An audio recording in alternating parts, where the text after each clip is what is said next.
Could you survive being swallowed alive by a whale? Right now, imagine the last time you were in the sea, the water lifting you gently off your feet. Now imagine something enormous rising up beneath you and the daylight suddenly going out. It is one of the oldest nightmares that human beings have, to be swallowed whole and still be alive inside. For thousands of years, we have told this story around our fires and written it into our holy books.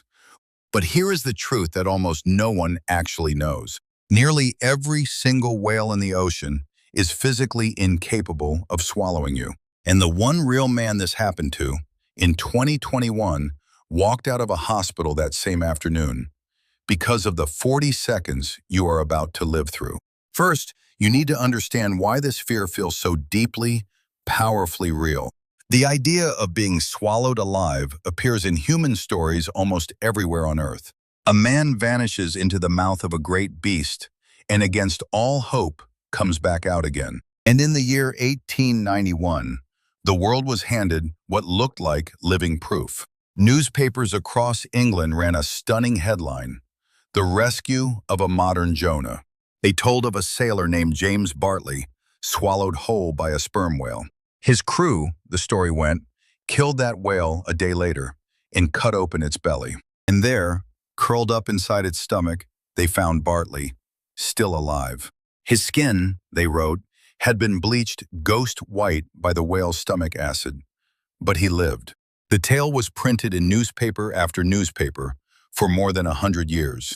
Even famous, serious writers repeated it as simple fact. There was just one small problem with the greatest whale survival story ever told. None of it was true. Historians went looking for the ship in the story, a whaler called the Star of the East. There was no whaling ship by that name anywhere near those waters.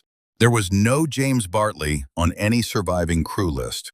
And the wife of the real captain put it most plainly of all: there is not one word of truth in the whale story. The modern Jonah was a hoax, swallowed whole not by a whale, but by the trusting public. And yet the fear it fed upon is genuinely ancient, and it is real. So let us finally ask the real question, the one that science can actually answer. If a whale truly tried to swallow you whole, could it even do it?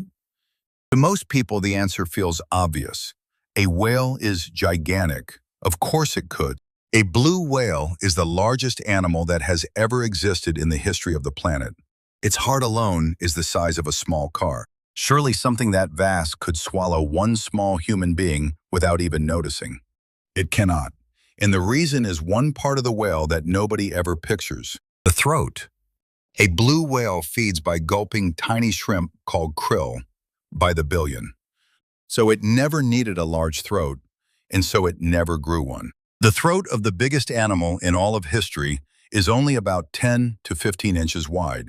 And the tube behind it, the esophagus, is roughly the width of your own clenched fist. A human being simply cannot fit through it. It is a physical impossibility. Now take the humpback, the very whale from our real story. Its throat is famously described as being about the size of a frisbee. Picture trying to force a grown person through an opening the size of a dinner plate. It does not bend the rules of biology. It cannot happen. In fact, out of more than 90 different species of whale in all the world's oceans, only a single one has a throat wide enough to swallow a human being whole. The sperm whale, the deep-diving giant that swallows squid whole down in the dark. Only that one whale, out of all of them, could ever physically do it. And here is the fact that should finally end the nightmare. In all of recorded history, no whale, not even a sperm whale, has ever been confirmed to eat a human. Not one. Which brings us to the closest that anyone has ever actually come. On a June morning in 2021, a lobster diver named Michael Packard slipped into the sea off Cape Cod. He was 56 years old, and he had made this exact dive 1,000 times before. He sank down through the green water to about 45 feet, and then, in a single instant, everything went black, and the whole world clamped shut around him. A humpback whale, lunging up through a school of fish, had scooped him up entirely by accident. Michael Packard was now inside the mouth of a whale, and the clock began to run. Second one, total darkness and a crushing pressure closing over his entire body. His first thought was simple and certain. This is how I am going to die. Second 10, he can feel the huge muscles of the mouth shifting, and he starts to fight. He does not freeze into stillness. He struggles hard against the living dark. And this is the one detail that quietly saved his life. He was still breathing. His scuba regulator was still in his mouth, still feeding him precious air. Second 20. The whale, feeling something horribly wrong, begins to rise toward the surface. Whatever it had caught, it did not want. This was not food. Second 30. Packard feels himself being thrown and shaken and shoved. The whale is now desperately trying to get rid of the thing stuck in its mouth. Second 40. The darkness bursts open into blinding, brilliant daylight. The whale has broken the surface and hurled him back out into the open sea. 40 seconds.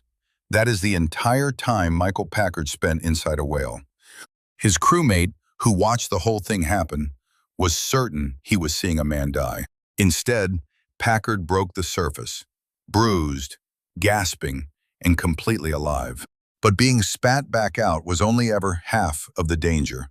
The other half had already begun. Because the whale was never actually going to swallow him, it simply could not. The real threat inside that mouth was not the teeth, and it was not a stomach. It was the very same thing that kills almost everyone who dies in the ocean: drowning. Packard was trapped underwater, in total darkness, unable to swim up to the air. If those 40 seconds had stretched into 90, no whale would have needed to eat him. The sea alone would have done it. He would simply have run out of air. The only reason he is alive today is the tank of air that was strapped to his back. Take that one regulator away, and this is not a survival story at all. So the real danger of a whale is not its belly. It is the water, and the dark, and the clock. But what about that one whale that genuinely could swallow you whole? The sperm whale hunts in a place more hostile than almost anywhere on the planet. It dives over 1,000 meters straight down into cold and absolute blackness. Down there, it hunts the giant squid and swallows animals the size of a car, whole. If any creature alive could truly take you down with it, this is the one. And imagine, just for a moment, that one actually did. You would not be chewed. A sperm whale swallows its prey very nearly intact. You would be drawn down into the first of its 4 separate stomach chambers, into the dark, and without a single breath of air. And there, the truth turns out to be exactly the same as it was in the humpback's mouth. You would run out of air long, long before anything else could ever touch you. The stomach acid, the slow digestion, the horror the old stories loved. You would never live to feel any of it.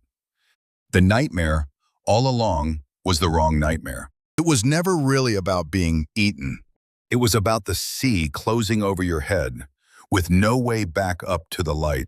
And that is the exact fear that has kept human beings out of the deep water since the beginning. So, could you survive being swallowed by a whale? Let us be honest about what surviving it would actually take. First, you would need almost impossibly bad luck just to be caught at all. In an ocean where no whale has ever been confirmed to eat a person, you would have to be Michael Packard. Then, inside the mouth, you would need to not lose your mind to the crushing dark. Packard fought. A person who freezes in pure terror burns through their air far, far faster. And above all, you would need the one thing he had strapped to his back: air. Without a tank, you would have seconds, not the full minute a whale needs to spit you out. So the honest answer to it all is this: you almost certainly could never be swallowed at all. The throat is the size of a frisbee, but you could very easily drown in the trying, in the dark, before you were ever released. Michael Packard survived a whale not by being strong, but simply by being able to breathe. He kept his head, he kept his air, and the whale itself did the rest by spitting him out. Take away any single one of those things, and the sea keeps him forever. He did not beat the whale. He beat the 40 seconds. So here is the truth that the oldest nightmare has always gotten wrong. You will almost certainly never be swallowed by a whale. Their throats will simply not allow it. The Jonah tails, the Bartley hoax, the bleached skin in the belly, none of it is how any of this works. But the fear underneath all of those stories was pointing at something real the whole time. Not the belly of the beast, the water. The true danger the ocean has always held was never its monsters. It is the simple, patient fact that you cannot breathe down there, and neither can it. A whale spat Michael Packard back out. The sea very nearly kept him anyway. So the next time you float out in the deep water, far from the safety of the shore, do not waste your fear on the great shadow passing quietly beneath you. It almost certainly cannot swallow you, and the truth is, it does not even want to. Fear instead the thing with no teeth at all. The quiet, patient water closing over your head, and the single breath that is the only thing keeping you alive.